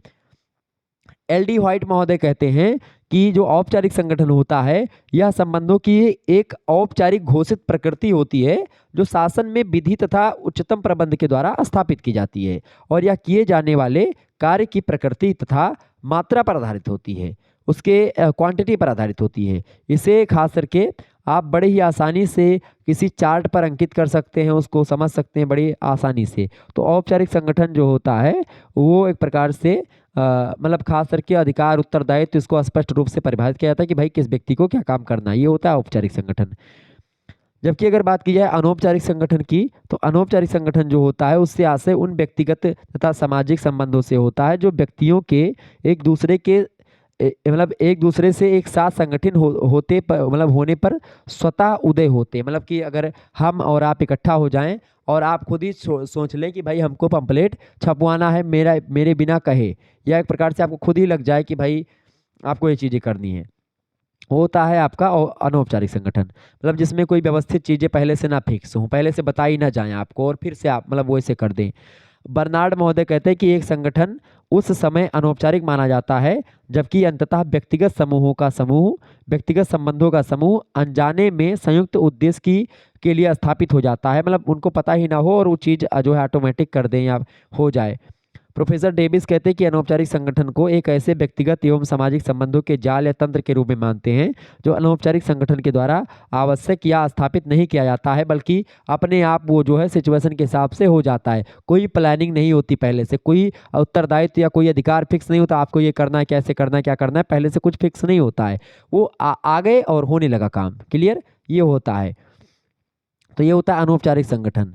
स्वतः उत्पन्न होता है अनौपचारिक संगठन, व्यक्तिगत आवश्यकताओं के लिए बनाया जाता है, ठीक है, और औपचारिक चार्ट में यह स्थान नहीं रहता है, ये बात ध्यान रखेंगे। तो ये होता है औपचारिक और अनौपचारिक संगठन, ठीक है, इनसे हम लोग यही समझते हैं। कुल मिलाकर के अगर अंतर की बात करेगा तो औपचारिक जो संगठन होते हैं, औपचारिक संगठन जो होते हैं प्रत्यायोजन के कारण निर्मित होता है कि हम अपना अधिकार आपको सौंप दें, जबकि अनौपचारिक संगठन जो होते हैं ये सामाजिक प्रतिक्रिया के फलस्वरूप होते हैं कि भाई अगर हमने आपका कोई काम किया तो आप हमारा भी कोई काम कर दे बिना बताए हुए, ये भी हो सकता है। या ऐसे खास करके इसके अंतर्गत लोगों का तथा उनके संबंधों पर बल दिया जाता है। तो यही सारी चीजें हैं। क्लियर। और अस्थाई होता है औपचारिक संगठन, जबकि अनौपचारिक संगठन कम अस्थाई होता है। औपचारिक संगठन का आकार बहुत बड़ा हो सकता है, जबकि अनौपचारिक संगठन जो होता है उसका आकार छोटा होता है। औपचारिक अधिकार, जो औपचारिक संगठन के अधिकार होते हैं ऊपर से नीचे अथवा समतल रूप से प्रभावित होते हैं, जबकि अनौपचारिक अधिकार ऊपर से नीचे की ओर प्रभावित होता है। तो इस प्रकार से ये औपचारिक और अनौपचारिक संगठन या प्रशासन के बारे में मैंने आपको बताया। तीसरा प्रश्न है, प्रबंध के अर्थ एवं कार्य की विवेचना कीजिए। बहुत ही जबरदस्त प्रश्न है, प्रबंध किसे कहते हैं। प्रबंध की अगर बात की है, प्रबंध का अर्थ और कार्य क्या होता है। प्रबंध की अगर बात की जाए तो प्रशासन और संगठन की तरह प्रबंध भी एक व्यापक शब्द है अपने आप में, जिसको बोलते हैं मैनेज करना। ठीक है। आधुनिक युग में आप देखते हैं प्रशासन की जटिलता और व्यापकता के कारण लोग प्रबंध का अध्ययन अत्यंत आवश्यक हो गया है। और प्रबंध निश्चित कार्यों को मिला करके बनी एक प्रक्रिया को हम प्रबंध बोलते हैं। कि कोई निश्चित कार्य है उसको इकट्ठा करके उसी से मिला करके एक प्रक्रिया बनती है, उसी प्रक्रिया को हम प्रबंध बोलते हैं। जो लोग इन कार्यों को संपन्न करते हैं वो प्रबंधक कहलाते हैं। कार्यों का संपादन प्रबंध होता है। यह साधनों का कार्यकारी स्वरूप होता है। इसमें प्रयत्नों का तो महत्व होता ही है, लेकिन स्वयं कार्य में प्रबंध नहीं होता है। कार्य को करना प्रबंध कहलाता है। प्रबंध का कार्य स्वयं कार्य करना नहीं बल्कि दूसरों से करवाना होता है। क्लियर, ये बात ध्यान रखेंगे।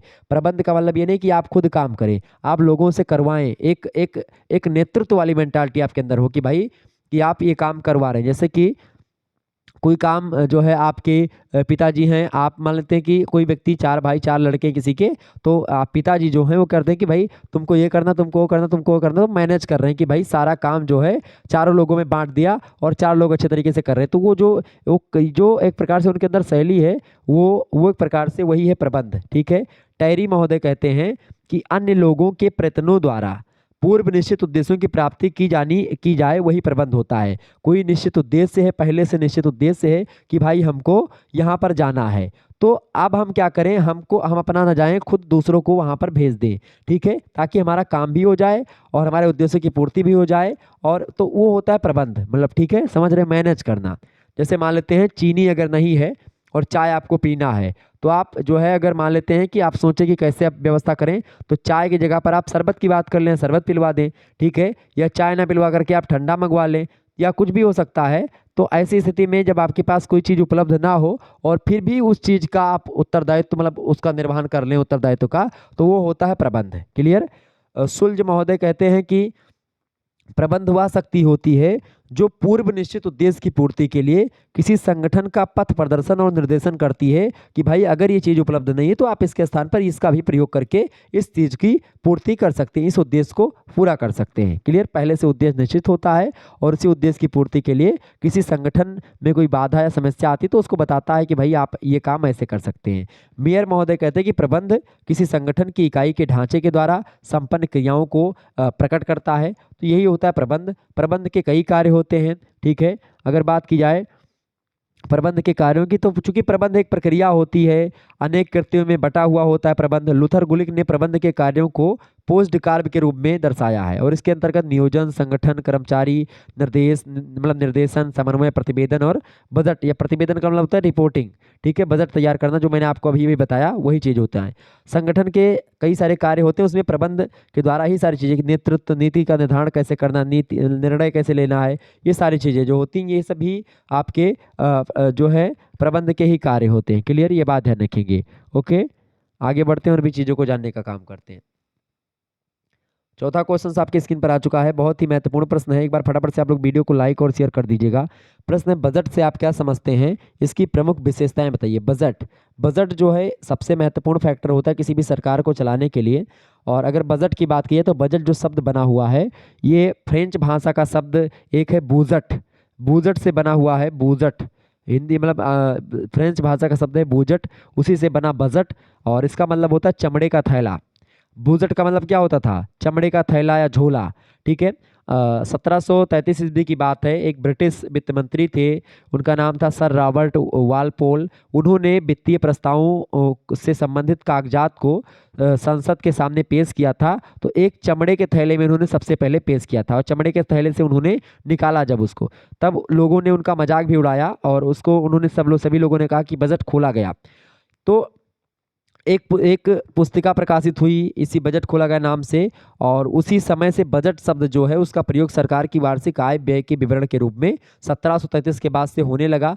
और कुछ लेखकों ने बजट की परिभाषा अनुमानित आमदनियों और खर्चे की विवरण मात्र के रूप में करी है, और कुछ अन्य लेखकों ने बजट को राजस्व और विनियोग अधिनियम का पर्यायवाची माना है। तो अलग अलग विद्वान अपने अपने हिसाब से देते हैं, लेकिन प्रथम अवधारणा अमेरिकन विद्वानों में समानता पाई जाती है, जबकि दूसरी अवधारणा यूरोपियन विद्वानों में और विशेषता फ्रेंच लेखकों में भी पाई जाती है। उदाहरण के लिए जैसे ले आए जो है बूलियो महोदय हैं, उन्होंने कहा बजट की परिभाषा को देते हुए कि बजट एक निश्चित अवधि के अंतर्गत या निश्चित समय के अंतर्गत होने वाली अनुमानित प्राप्तियों या खर्चों का क्या होता है, एक विवरण होता है। रिन स्टोर्म कहते हैं कि बजट एक लेख पत्र होता है जिसमें सरकारी आय तथा व्यय का या व्यय की एक प्रारंभिक अनुमोदित योजना रहती है, वही होती है बजट। मतलब सरकार का लेखांकन होता है पूरे के पूरे साल का, कितना खर्चा हुआ, कितना आमदनी हुई, कितना बचा, कितना कहाँ पर क्या हुआ, सारा का सारा लेखा जोखा, क्या क्या आगे करना है हमको, तो बजट वही होता है। बजट जो होता है सरकार की आय तथा व्यय का विवरण मात्र नहीं होता है। बिलोबी महोदय कहते हैं कि इस प्रकार से बजट आमदनियों तथा खर्चों के अनुमान मात्र से अधिक होता है। वह एक साथ ही एक प्रतिवेदन यानी रिपोर्ट होता है, एक अनुमान होता है, एक प्रस्ताव होता है, या ऐसे कहें कि उसे ऐसा होना चाहिए, यह एक ऐसा प्रलेख अथवा दस्तावेज है अथवा होना चाहिए जिसके द्वारा मुख्य कार्यपालिका धन प्राप्त करने वाली तथा व्यय स्वीकृति करने वाली सत्ता के सामने क्या करती है, इस बात का पूर्ण प्रतिवेदन या रिपोर्ट रखती है कि उसने और उसके जो अधीनस्थ जो कर्मचारी लोग थे उन्होंने गत वर्ष में या पिछले वर्ष में कामकाज की व्यवस्था किस प्रकार से की, सरकारी कोषागार की वर्तमान स्थिति क्या है। इन सूचनाओं के आधार पर वह आगामी वर्ष के लिए अपने कार्यक्रम की घोषणा कैसे करता है और बताता यह है कि उस कार्य के लिए वित्त व्यवस्था किस प्रकार से चलेगी, किस प्रकार से आगे हमको काम करना है। ये सारी बातें बजट में बताई जाती हैं। क्लियर? तो बजट से के बारे में सारी चीज़ें हैं, ध्यान रखेंगे। बजट की अगर विशेषताओं की बात करें तो बजट जो होता है, सबसे पहली बात, बजट सरकारी रीति नीतियों को प्रतिबिंबित करने का एक प्रशासनिक प्रयास होता है, पहली विशेषता। दूसरी विशेषता, विगत वर्ष में कार्यपालिका के द्वारा संपादित प्रशासनिक तथा आर्थिक कार्यों का एक संतुलित ब्यौरा होता है बजट। तीसरी बात, जो सरकारी क्रियाकलाप होते हैं उनके संचालन के लिए जो आवश्यक धनराशि होती है उसको जुटाने तथा इसे खर्च करने का एक व्यवस्थित एक लेखा जोखा एक मसौदा होता है बजट। ठीक है, इसके अलावा व्यवस्थापिका के समक्ष स्वीकृति के लिए पेश किए जाने के कारण बजट नियमित रूप से कार्यपालिका को व्यवस्थापिका के प्रति अपने उत्तरदायित्व का बोध कराते रहने का एक प्रभावी माध्यम भी होता है। इसके अलावा व्यवस्थापिका की स्वीकृति मिलने के बाद में सतत पुष्टि का प्रमाण माना जा सकता है, और इस प्रकार से बजट जो होता है वर्तमान काल में बहुत महत्वपूर्ण योगदान या महत्वपूर्ण दस्तावेज बन गया है कि बजट को समस्त वित्तीय प्रशासन तंत्र का प्राण या लोकप्रिय शासन व्यवस्था के अस्तित्व का आधार माना जाता रहा है। ठीक है, ये बात ध्यान रखेंगे। तो इस प्रकार से ये होता है आपका बजट, जिसके बारे में मैंने आपको समझाया और बताया। आगे बढ़ते हैं और भी चीज़ों को जानने का प्रयास करते हैं। पांचवा क्वेश्चन आपकी स्क्रीन पर आ चुका, फटाफट से आप देखेंगे। वीडियो को लाइक और शेयर कर दीजिएगा ताकि इसी प्रकार से और वीडियोस आपको मिलते रहें। प्रश्न है, विकासशील देशों में लोक प्रशासन की उभरती समस्याओं पर प्रकाश डालिए। विकासशील देशों में खास करके लोक प्रशासन की बहुत सारी समस्याएं हमारे समक्ष आ रही हैं। खास करके दो प्रकार की दुनिया के देश थे, एक भाई साम्यवाद, एक मतलब एक समाजवाद या साम्यवाद की बात करता था रूस, और एक अमेरिका जो कि पूंजीवाद की बात करता था। ऐसे में एक नया देश आया दुनिया के सामने, उसका नाम है भारत। अब भारत और भी तमाम सारे देश जिसको ब्रिटेन कब्जा करके रखा था जब छोड़ा, तो वो सब तीसरी दुनिया के देश कहलाए और भारत उसमें मुख्य रूप से था। तीसरी दुनिया के देशों को विकासशील देश माना जाता है और विकास की ओर अग्रसर हैं, विकास कर रहे हैं। जैसे एशिया महाद्वीप के बहुत सारे देश हैं, अफ्रीका महाद्वीप के और दक्षिणी अमेरिका महाद्वीप के देश जो हैं विकासशील देशों की श्रेणी में गिने जाते हैं। खास करके ऑस्ट्रेलिया और जापान को अगर छोड़ दें तो दक्षिणी गोलार्ध के सभी देश लगभग विकासशील देश की ही श्रेणी में आते हैं। और इन विकासशील देशों में लोक प्रशासन की कई सारी समस्याएं हैं जिनके कारण से वे अपनी प्रशासनिक क्षमता का प्रदर्शन नहीं कर पा रहे हैं। और वो समस्याएं कौन कौन सी हैं, उन्हीं समस्याओं को यहाँ पर आपसे पूछा जा रहा है। क्लियर? तो आपने समझा कि विकासशील देश कौन कौन से हैं, यानी ऑस्ट्रेलिया और जापान को अगर छोड़ दे, जापान एशिया महाद्वीप में, ऑस्ट्रेलिया महाद्वीप में, तो बाकी छोड़ दे तो बाकी जितने भी दक्षिणी गोलार्ध के देश हैं सारे के सारे आपके जो है विकासशील ही, अभी उनका विकास ही हो रहा है, चाहे भारत की बात करें चाहे अन्य देशों की बात करें। तो पहला देखें, पहला जो एक प्रकार समस्या है, पहली समस्या है उभरती जो समस्या है विकासशील देशों में लोक प्रशासन की, वो समस्या प्रशासनिक संरचना का अभाव। चूंकि विकासशील एवं गरीब देशों में प्रशासनिक संरचना का अभाव होता है, प्रशासन राजनीति से तटस्थ नहीं होता है, उसमें राजनीतिक हस्तक्षेप हो जाता है और जिसके कारण से कोई महत्वपूर्ण निर्णय नहीं ली जा सकती, उसमें असुविधा महसूस होती है। तो सबसे पहला प्रशासनिक संरचना का अभाव है, प्रशासनिक संरचना में कमियां आ रही हैं। दूसरी जो खास करके दूसरी जो एक प्रकार से समस्या है वो है प्रशासकीय नेतृत्व का अभाव। चूंकि तीसरी दुनिया के देशों में जहां राजनीतिक अस्थिरता है, वहीं दूसरी तरफ कुछ देशों के प्रभावशाली नेतृत्व की कमी है। खास करके इन देशों में कार्यपालिका का अध्यक्ष निर्णय लेने में काफ़ी कमज़ोर होता है, डरता है। तो ये तीसरी जो समस्या है वो है भ्रष्टाचार की समस्या। बहुत ज़्यादा आप देखते हैं विकासशील देशों में भ्रष्टाचार इतना बढ़ गया है कि लोग इसे आम बात मानने लगे हैं। अब राजनीति में और प्रशासनिक स्तर पर आप देखते हैं देशों में भ्रष्टाचार का प्रभाव बहुत ज़्यादा बढ़ रहा है। अमेरिका, ब्रिटेन, जापान में जहां 90% कर वसूले जाते हैं, वहीं इन देशों में लगभग 30% से भी कम कर वसूली होती है, भारत वगैरह में या अन्य देशों में आप देखें तो।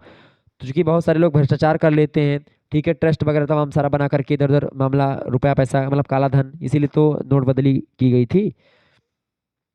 चौथी समस्या ये है कि भाई प्रशासन का विदेशी प्रतिमान। चूंकि क्या होता है विकासशील देश जो हैं अधिकांशतः देश द्वितीय विश्व युद्ध के बाद स्वतंत्र हुए हैं, जिसके कारण से क्या हुआ उन पर विदेशी प्रभाव पड़ रहा है। वो अपनी प्रशासनिक व्यवस्था जो है अपनाने में काफ़ी दिक्कतों का सामना कर रहे हैं। तो प्रशासन का विदेशी प्रतिमान चूंकि वो बाद में जो है आज़ाद हुए, तो उनको थोड़ा समय जरूर लगेगा। पांचवी समस्या ये है कि गरीबी और बेरोजगारी लगातार बढ़ती जा रही है। छठी जो है समस्या ये है बढ़ती हुई जनसंख्या। इसके अलावा जन आक्रोश और हिंसा की बढ़ती हुई प्रवृत्ति, ये भी एक प्रकार से लगातार बढ़ रही है। विधायिका का ह्रास होना। चूंकि विकासशील देशों में विधानमंडल की लोकप्रियता दिन प्रतिदिन घटती जा रही है। विधानमंडल विषम परिस्थितियों के कारण से सहयोग की भूमिका निभाने में असफल अपने आप को महसूस पा रहा है। तो कार्यपालिका के द्वारा एक सफल व्यवस्था की स्थापना करना एक स्वप्न मात्र हो चुका है विकासशील देशों में। तो इस प्रकार से और भी तमाम सारी समस्या है, जैसे कि राजनीतिक अस्थिरता है, सीमित निर्यात पर आधारित अर्थव्यवस्था है, विलासितापूर्ण खर्च है और खर्च में वृद्धि लगातार होती जा रही है। तो इस प्रकार से ये विकासशील देशों में लोक प्रशासन की कुछ उभरती समस्याएं हैं, जिसके बारे में मैंने आपको बताया। छठा क्वेश्चन आपकी स्क्रीन पर आ चुका, फटाफट से आप देखेंगे। प्रश्न है नौकरशाही पर मैक्स वेबर के विचारों की व्याख्या कीजिए। बहुत ही जबरदस्त प्रश्न है। नौकरशाही पर मैक्स वेबर के क्या विचार हैं? मैक्स वेबर की अगर बात की जाए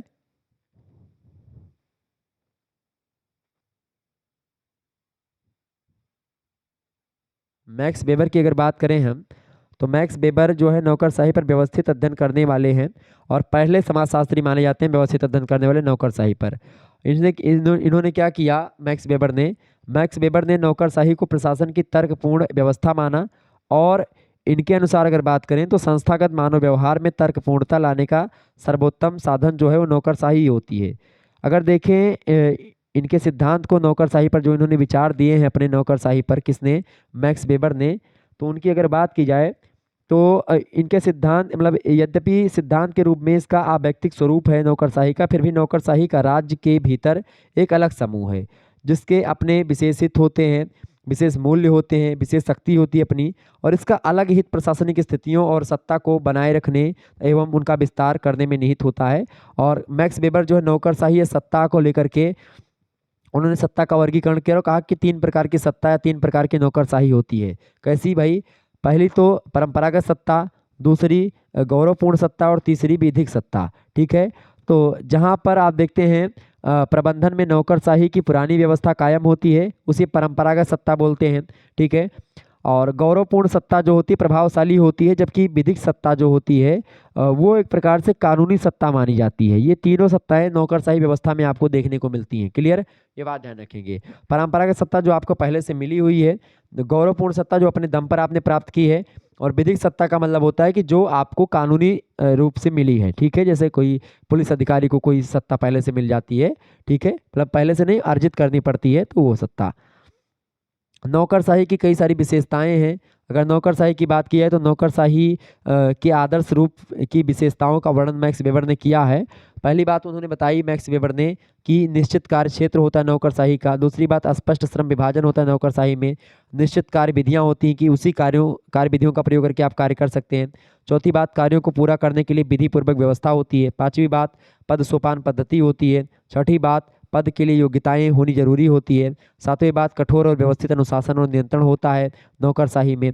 आठवीं बात, आदर्श बनने की कोशिश होती है, मतलब जो पहले चीज़ें जो अच्छे अच्छे काम कर आए हैं लोग उन्हीं के जैसा बनने का प्रयास। इसके अलावा अहम का अभाव होता है इसमें, हम की भावना कम होती है। पृथक पृथक कई सारे वर्ग होते हैं इसमें, ठीक है। वेतन और पेंशन का आधार भी एक प्रकार से इसमें लिया जाता है नौकरशाही में। तो नौकरशाही की ये सारी विशेषताएं हैं, ठीक है, ये बात ध्यान रखेंगे। और भारत में नौकरशाही राजनीति से तटस्थ नहीं है, ये बात ध्यान रखेंगे, बिल्कुल भी तटस्थ नहीं है। सातवां क्वेश्चन आप देखेंगे, नाम मात्र और वास्तविक कार्यपालिका के बीच क्या अंतर है, बताइए। नाम मात्र की और वास्तविक कार्यपालिका में क्या अंतर है, फटाफट से आप बताएंगे। इंपॉर्टेंट प्रश्न है परीक्षा की दृष्टि से। नाम मात्र की कार्यपालिका और वास्तविक कार्यपालिका के बीच में क्या अंतर होता है। अगर हम बात करें तो संसदात्मक शासन में कार्यपालिका की शक्ति जो होती है विभाजित होती है। एक वास्तविक और दूसरी नाम मात्र की कार्यपालिका होती है। दोनों में कई अंतर आपको मिलेंगे। तो पहला अंतर आप लिखेंगे कि जो नाम मात्र की कार्यपालिका होती है उसकी शक्ति के नाम मात्र की जो कार्यपालिका शक्ति होती है वो राज्य के प्रमुख में निवास करती है। क्लियर, जो राज्य का प्रमुख होता है उसमें निवास करती है कार्यपालिका की शक्ति नाम मात्र की, जैसे कि राष्ट्रपति भारत में। वास्तविक कार्यपालिका की शक्ति जो होती है ये एक प्रकार से प्रधानमंत्री के नेतृत्व में मंत्रिपरिषद में निवास करती है। जो प्रधानमंत्री भारत में प्रधानमंत्री जो है वास्तविक कार्यपालिका का अध्यक्ष है और राष्ट्रपति जो है वो नाम मात्र की कार्यपालिका का है। दूसरा अंतर ये कि संसद के द्वारा पारित किसी विधेयक पर राज्य का प्रमुख हस्ताक्षर करता है नाम मात्र का कार्यपालिका, लेकिन वह उसके लिए स्वतंत्र नहीं होता है कि हस्ताक्षर करे कि ना करे, उसको करना ही पड़ता है। तो नाम मात्र का कार्यपालिका राष्ट्रपति जैसे भारत का। और वास्तविक कार्यपालिका जो है संसद के द्वारा पारित विधेयक तभी संभव होता है जब वास्तविक कार्यपालिका का उसमें योगदान होता है, यानी मंत्रिपरिषद जो है उसमें पूर्ण रूप से जब भागीदार होती है तभी कोई काम आगे बढ़ता है। तीसरा अंतर ये होता है कि नाम मात्र का कार्यपालक संविधान के प्रति उत्तरदायी होता है, ठीक है, जबकि वास्तविक कार्यपालिका संसद के प्रति उत्तरदायी होता है, ये बात ध्यान रखेंगे। चौथा अंतर आप लिखिएगा कि नाम मात्र की कार्यपालिका संसद का अधिवेशन बुलाती है या बुलाता है, जबकि जो एक प्रकार से वास्तविक कार्यपालिका होता है वास्तविक कार्यपालिका संसद का अधिवेशन बुलाने की सिफारिश नाम मात्र की कार्यपालिका से करता है, राष्ट्रपति से करता है, प्रधानमंत्री की आप जो है संसद का अधिवेशन बुलाओ तो जो है राष्ट्रपति जो होता है वो बुलाता है, मतलब किसके कहने पर, प्रधानमंत्री के कहने पर। यानी वास्तविक कार्यपालिका कहने पर जो नाम मात्र की कार्यपालिका होती है वो संसद का अधिवेशन बुलाती है। क्लियर। और भी कई अंतर है। पांचवा अंतर आप लिख दीजिएगा, क्योंकि नाम मात्र की कार्यपालिका का कार्यकाल निश्चित होता है और वास्तविक कार्यपालिका तभी तक अपने पद पर अस्थायी मतलब कार्य करती है जब तक निम्न सदन में उसका बहुमत बना होता है। इसे प्रधानमंत्री कभी भी हटाए जा सकते हैं, जबकि राष्ट्रपति जो होता है उसके हटाने के लिए महाभियोग की एक प्रक्रिया होती है, उसके द्वारा उसको हटाया जा सकते हैं। लेकिन राष्ट्रपति का पद निश्चित होता है कि भाई 5 साल के लिए राष्ट्रपति या 6 साल के लिए जो भी होंगे, 5 साल के लिए अलग अलग देशों में 6 साल के लिए होंगे या 4 साल के लिए, कहाँ के राष्ट्रपति की बात हो रही है वो अलग अलग देशों में अलग अलग समय है, ठीक है। भारत में भी 5 साल राष्ट्रपति होते हैं, अमेरिका में 4 ही साल आप देखते हैं। तो नाम मात्र की कार्यपालिका का जो कार्यकाल होता है निश्चित होता है कि भाई इतने साल के लिए हैं, लेकिन उसके पहले नहीं हटाए जा सकते हैं, मतलब बहुत विशेष परिस्थितियों में हटते हैं। लेकिन वास्तविक कार्यपालिका कभी भी भंग हो सकती है। जैसे मान लेते हैं आप देखते हैं मुख्यमंत्रियों का कई राज्यों में आप देखे होंगे, तो ये चीज़ें। छठा अंतर आप लिख सकते हैं कि भारत में नाम मात्र कार्यपालिका राष्ट्रपति होता है, जबकि ब्रिटेन में राजा और रानी में शक्तियां निहित होती है। ब्रिटेन में वास्तविक कार्यपालिका के अंतर्गत प्रधानमंत्री और सभी मंत्री जो होते हैं वो सब वास्तविक कार्यपालिका के अंतर्गत आते हैं। सातवां अंतर आप लिख दीजिएगा कि राष्ट्रपति या सम्राट संसद के सदस्य नहीं होते हैं। प्रधानमंत्री जो होते हैं वो एक प्रकार से वास्तविक कार्यपालिका होते हैं, वास्तविक कार्यपालिका के सदस्य होते हैं। और सभी मंत्री संसद के सदस्य होते हैं। प्रधानमंत्री भी संसद का ही सदस्य होता है, जबकि राष्ट्रपति संसद का सदस्य नहीं होता है, ये बात ध्यान रखेंगे। या सम्राट जो ब्रिटेन में होते हैं, राजा होते हैं, वो संसद के सदस्य नहीं होते हैं। क्लियर। संसद के एक अंग होते हैं, वो संसद के 3 अंग होते हैं, एक राज्यसभा, एक लोकसभा और एक राष्ट्रपति स्वयं भी संसद का ही सदस्य होता है। ये बात, संसद का सदस्य नहीं होता है, संसद का एक अंग होता है। क्लियर, ये बात ध्यान रखेंगे। तो इसी प्रकार से ये चीजें हो गई। अच्छा, जो नाम मात्र का कार्यपालिका पालक होता है वह स्वविवेक के आधार पर कोई निर्णय नहीं ले सकता है। अगर सोचे राष्ट्रपति कि हमको ये काम करना चाहिए तो वो नहीं कर सकता है। वास्तविक कार्यपालिका को कोई निर्णय लेना होगा, वास्तविक कार्यपालिका के अध्यक्ष को अगर कोई काम करना होगा तो कोई भी निर्णय वो लेने में सक्षम है। प्रधानमंत्री जो चाहे वो कर सकता है, लेकिन राष्ट्रपति जो चाहे वो नहीं कर सकता। क्लियर, ये बात ध्यान रखेंगे। तो ये होता दोनों में अंतर, वास्तविक कार्यपालिका और नाम मात्र की कार्यपालिका के बीच में। 8वां क्वेश्चन आप देखेंगे, प्रत्यायोजन क्या है, इसके प्रकार तथा गुण और दोष बताइए। फटाफट से आप बताने का काम करेंगे, इंपॉर्टेंट प्रश्न है आपकी परीक्षा के दृष्टि से, बताइए। अच्छा, मैंने बताया था जो नेता विधायक होते हैं ये सब विधायिका के सदस्य तो होते ही हैं, लेकिन कार्यपालिका के सदस्य भी होते हैं। कैसे होते हैं, जैसे जब मंत्री परिषद बनाई जाती है तो कोई खेल मंत्री हो गया तो खेल वाला प्रशासन वही देख रहे हैं, वो जो काम कहेंगे वही लोग करेंगे, तो वो उसका भी अंग होते हैं। कोई वित्त मंत्री हैं, कोई विदेश मंत्री हैं, क्लियर, तो ऐसे कोई रेल मंत्री हैं। तो इस प्रकार से ये बात ध्यान रखेंगे। आगे बढ़ते हैं, अगला प्रश्न है, प्रत्यायोजन क्या है, इसके प्रकार और गुण दोष बताइए। प्रत्यायोजन की अगर बात की जाए तो प्रत्यायोजन क्या होता है भाई, मैंने आपको शुरुआत में ही प्रत्यायोजन के बारे में बताया कि जो प्रत्यायोजन होता है उसको क्या मतलब, उसका मतलब होता है कार्यों को अन्य लोगों में बांट करके एक प्रकार से दूसरों को काम देना, दूसरों को कई लोगों में काम को बांट देना अपने काम को। तो एक ऐसा रास्ता होता है प्रत्यायोजन जिसके द्वारा अधीनस्थों को या जो आपके अधीनस्थ कर्मचारी हैं उनके समूह को और तथा उनकी योग्यता का अनुकूलतम उपयोग कर सकें आप, ठीक है। प्रत्यायोजन जो होता है अधीनस्थों को शक्ति, उत्तरदायित्व और अधिकारों को देकर के कार्य कराने की प्रक्रिया होती है और अधीनस्थों तथा प्रवरों के मध्य एक आवश्यकता है, क्योंकि कोई भी व्यक्ति स्वयं ही सारे कार्यों को नहीं कर सकता है। उसको अपने कार्यों को या कुछ कार्यों को अपने अधीनस्थों को सौंपना होता है और इसी कार्य करने का जो प्रक्रिया होती है उसी को प्रत्यायोजन कहा जाता है। क्लियर, ये बात ध्यान रखेंगे। परिभाषा दी है प्रत्यायोजन की, FG मूरे महोदय ने कहा कि प्रत्यायोजन का अर्थ अन्य व्यक्तियों को कार्य करने का वितरण करना है और उसे करने हेतु अधिकार प्रदान करना है।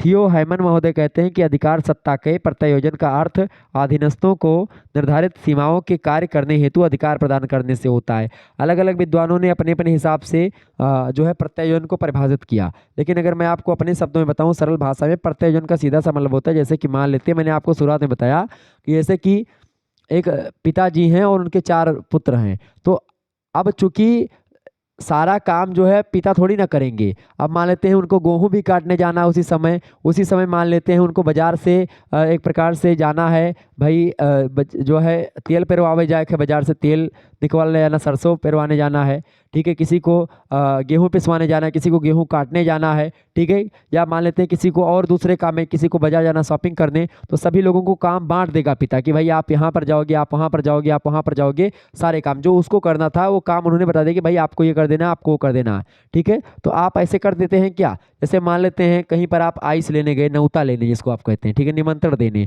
तो गाँव में पहुंचे और गाँव में कहा कि भैया सबका आइस दे दो, पूरे गाँव भर जे जितना जिन्हें बांटे वांटे हुई हैं सबका आइस दे दो। तो वो गांव के जो जितना जगह आप सौंपे काम, जैसे अपने कार्यभार को और लोगों में सौंप देना ताकि आपका काम हल्का हो जाए। तब बड़े बड़े जो अधिकारी होते हैं अपने अपने कामों को छोटे छोटे अधिकारियों को सौंप देते हैं कि आपको ये काम करना है। अब वो अधिकारी वो अपने छोटे से सौंपते हैं काम करने के लिए, और इस प्रकार से काम करने को, काम के हस्तांतरण, सत्ता का हस्तांतरण जो होता है उसी को बोलते हैं प्रत्यायोजन। क्लियर, ये बात ध्यान रखेंगे। प्रत्यायोजन का गुण ये है कि भाई सबसे पहली बात मानवीय अपूर्णता का पूरक है ये, मतलब कि प्रत्यायोजन जो होता है वो मान लेते हैं कि एक व्यक्ति अगर कोई काम नहीं कर पा रहा है तो वो एक प्रकार से अपने अधीनस्थों को उस काम को करने के लिए कह सकता है। दूसरी बात, प्रबंधकीय गुणों का विकास का साधन होता है प्रत्यायोजन, इसका दूसरा महत्व। तीसरा महत्व यह है कि तकनीकी जटिलताएं खास करके प्रत्यायोजन की आवश्यकता पर बल देती हैं, क्योंकि प्रत्येक व्यक्ति सभी प्रकार की क्रियाएं ना तो समझ ही सकता है और ना ही उसको कर सकता है। उसके लिए विशिष्ट योग्यता वाले व्यक्तियों की आवश्यकता होती है और इन विशेषज्ञों की सेवाएं प्राप्त करने के लिए प्रत्यायोजन करना ही आवश्यक होता है। जैसे मान लेते हैं कि मैं चैनल चलाता हूँ, तो मैं अकेले सारे काम थोड़ी ना कर पाऊंगा। मैं किसी को बुलाऊंगा कि भाई थोड़ा सा कंटेंट मेरा लिख दो, किसी से कहूँगा कि भैया थोड़ा सा एक प्रकार से थोड़ा सा टेक्निकल वाला मामला तुम देख लो, किसी से कहूँगा कि बाबू तुम जो है जो जिसमें स्पेशलिस्ट होंगे उनको बताऊंगा ना कि आप ये काम कर लो, आप ये काम कर लो। कोई लाइटिंग का काम कर लेगा, कोई कैमरा लेकर के काम कर लेगा। तो इसी प्रकार से आप बताओगे ना कि भाई आपको ये करना है। जैसे मान लेते कोई अखंड में या रामायण में कहीं पर कोई जाते हैं तो कोई ढोल बजाता है, कोई या कोई गाना आप गाने जाते हैं तो उसमें कोई ढोलक वाला होता है, कोई बजाने वाला होता है, कोई गाने वाला होता है। एक काम अकेले थोड़े कर लेंगे कि आप पहले अकेले गा ही लेंगे, अपने अकेले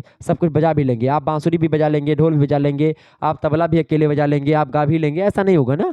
आपको कुछ ना कुछ काम करना पड़ेगा। तो इसीलिए तकनीकी जटिलताएं जो होती हैं उनको कम करने में प्रत्योजन बहुत ही महत्वपूर्ण होता है। चौथा गुण इसका ये होता है कि नैतिक स्तर और मनोबल में वृद्धि होती है इससे, क्योंकि बहुत सारे लोग आपके साथ जुड़े होते हैं और ईमानदारी के साथ और पूर्ण लगन के साथ लोग जब काम करते हैं तो इससे नैतिक स्तर और मनोबल में आपकी वृद्धि होती है और आपका काम अच्छे तरीके से होता है। जैसे एक खिलाड़ी, जैसे इस समय मैच चल रहे हैं और आप देखेंगे कि भाई मनोबल कैसे बढ़ा। कल वाले मतलब परसों वाले मैच में आपने देखा होगा इंग्लैंड को जो है, अगर मान लेते हैं कि जो है बैटर भारत के नहीं चले, टॉप ऑर्डर जो है ध्वस्त हो गया, रोहित शर्मा ही ने केवल 87 रन बनाया। अब क्या होगा कि जब इंग्लैंड की बारी आई तो उन्होंने मतलब एक प्रकार से एकदम से सब जो बॉलर लोग थे उन्होंने मदद कर दी बैटरों की और ध्वस्त कर दिया उनको, 100 रन पर ऑल आउट कर दिया, 129 रन पर ऑल आउट, 100 रन से हरा दिया उनको। तो आप सोचो ही कि यही तो होता है कि भाई ये प्रत्यायोजन, क्योंकि अपना पदभार को सौंपा रोहित शर्मा ने कि भाई बुमराह तू देख ले, उनसे कहा समी से भाई समी तू थोड़ा सा देख ले, कुलदीप से कहा भाई देख ले, रविंद्र जडेजा से कहा भाई देख ले तू, ठीक है। तो इस प्रकार से उन लोगों ने देखा, काम किया अपना अपना सभी लोगों ने। तो इस प्रकार सत्ता का प्रत्यायोजन यहाँ पर भी आपको देखने को मिलेगा। प्रबंध कार्यों में सुविधा होती है, इसके अलावा तत्काल निर्णय भी लेने में आप सक्षम हो पाते हैं। तो ये कई सारे गुण होते हैं इसके, लेकिन प्रत्यायोजन के कई सारे दोष भी आपको देखने को मिलते हैं, ठीक है। दोष ये होता है, पहला दोष ये है कि भाई सामान्य वित्तीय नियंत्रण और निश्चित धनराशि से अधिक व्यय को स्वीकृत करने का अधिकार होता है। कभी कभी क्या होता है, सत्ता का प्रत्यायोजन करने से ज़्यादा खर्चे में आप पड़ जाते हैं। दूसरी बात, नई नीतियों और योजनाओं को स्वीकार करने का अधिकार, ये भी एक प्रकार से मतलब ये आपको नहीं देना चाहिए किसी भी एक प्रकार से। अगर बोले तो समान वित्तीय नियंत्रण या निश्चित धनराशि से अधिक व्यय को स्वीकृत करने का अधिकार किसी भी व्यक्ति को आप नहीं देना चाहिए, किसी भी काम, किसी भी अपने अधिकारी को, क्योंकि जो आपके अंडर में है रुपए पैसे का मामला उसको आपको किसी को नहीं देना चाहिए। जैसे मान लेते किसी को अपना पासवर्ड, जीमेल आईडी नहीं बतानी चाहिए, ठीक है, या भी जो भी चीज़ें होती है वो किसी को अपना एक प्रकार से जो गोपनीय चीज़ें होती है उसको नहीं बतानी चाहिए। नई नीतियों और योजनाओं के बारे में आपको नहीं बताना चाहिए किसी को, आप खुद ही लॉन्च करो, नहीं तो उसका क्रेडिट उसको चला जाएगा। इसके अलावा नियम का निर्माण का अधिकार जो है, आप खुद ही नियम का निर्माण करो। ये सब चीज़ें अगर आप करोगे तो ही ठीक रहेगा, अगर ये सब चीज़ें आप नहीं करोगे तो वही दोष चीज़ें बन जाएंगी। विशिष्ट ऊंचे पदों पर नियुक्ति करने का अधिकार जो है ये भी ना करें। इसके अलावा अपने अधीनस्थों के विरुद्ध की गई अपीलें सुनने का अधिकार भी एक प्रकार से अपने पास ही रखें, लोगों को ना दें। तो ये सब अधिकार मुख्य प्रशासक को संगठन में अपना प्रभावशाली नियंत्रण और प्रभुत्व बनाए रखने के लिए अति आवश्यक है। अगर ये छोड़ देगा तो फिर उसके पास कुछ नहीं रह जाएगा, मतलब और लोग उसकी इज्जत क्यों करेंगे? उसकी इज्जत तभी तक करेंगे जब तक उसके पास अधिकार है। जब सारे अधिकार वो बांट ही देगा तो खुद क्या करेगा? तो इसी प्रकार से प्रत्यायोजन के कुछ गुण और कुछ दोष मैंने बताए। आगे बढ़ते हैं, अगला प्रश्न। केवल 2 प्रश्न आपको करने हैं खंड 7 से। 500 शब्दों में एक प्रश्न का उत्तर लिखना है, ये बात ध्यान रखिएगा, बहुत ही इंपॉर्टेंट प्रश्न है आपकी परीक्षा की दृष्टि से।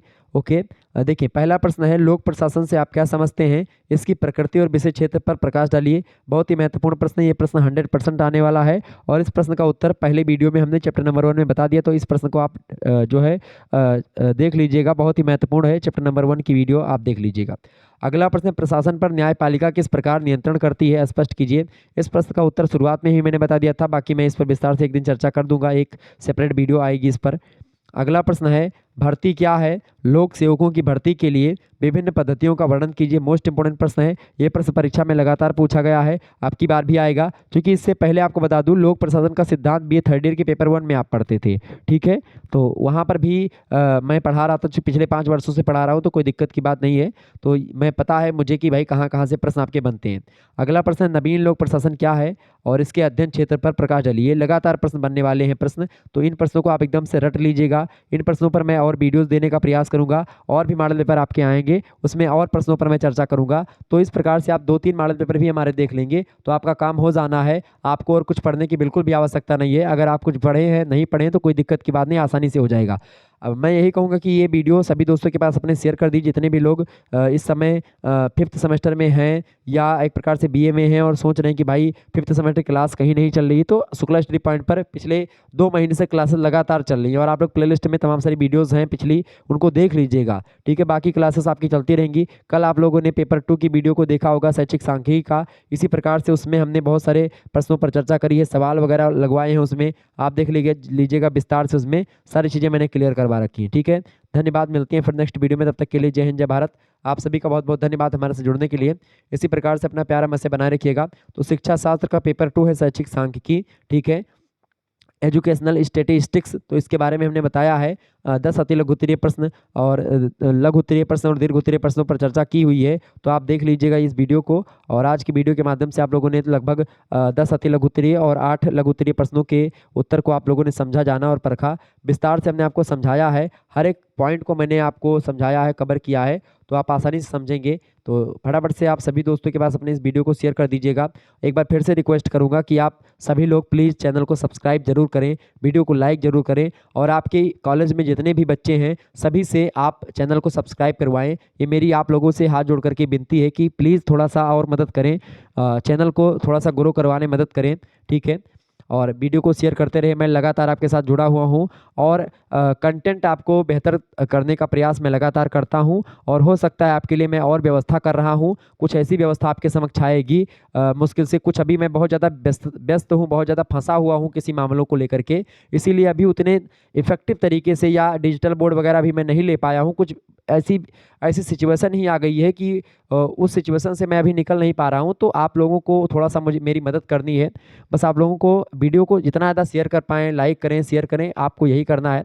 और बाकी आप छोड़ दीजिए मुझ पर। आप लोगों के लिए इतनी ज़बरदस्त व्यवस्था करूंगा आने वाले समय में कि आपको कुछ करने की आवश्यकता ही नहीं पड़े, ना किताब खरीदने की आवश्यकता, ना मतलब ऐसे ऐसे नोट्स आपको मिल जाएंगे बिल्कुल फ्री में, कोई चार्ज नहीं रखूंगा। ठीक है, आप बिल्कुल फ्री में नोट्स भी पा जाएंगे, क्लासेस आपको मिल जाएंगी यूट्यूब पर प्लेलिस्ट में। चैप्टर 1, 2, 3, 4, 5, 6 पूरी की पूरी प्लेलिस्ट आपको मैं प्रोवाइड करवा दूंगा। ठीक है, सारे चैप्टर्स आपको मिल जाएंगे, जब इच्छा हो पढ़ो, रात में पढ़ो, दिन में पढ़ो, सोते जागते उठते बैठते जब इच्छा तब पढ़ो, कोई दिक्कत नहीं होगी। ठीक है, तो और इसी प्रकार से मैं क्लासेस अभी भी चलवा रहा हूँ। ठीक है, और ये हमारी क्लास में आपने देखा होगा कि लगभग 90 से 80% तक क्वेश्चंस जो होते हैं सेम टू सेम वही पूछे जाते हैं। एक भी मॉडल पेपर अगर आप देख करके परीक्षा देने जाते हैं, पिछले 4 सेमेस्टर से आप पढ़ते आ रहे हैं, आपको तो इतना अनुभव हो गया होगा।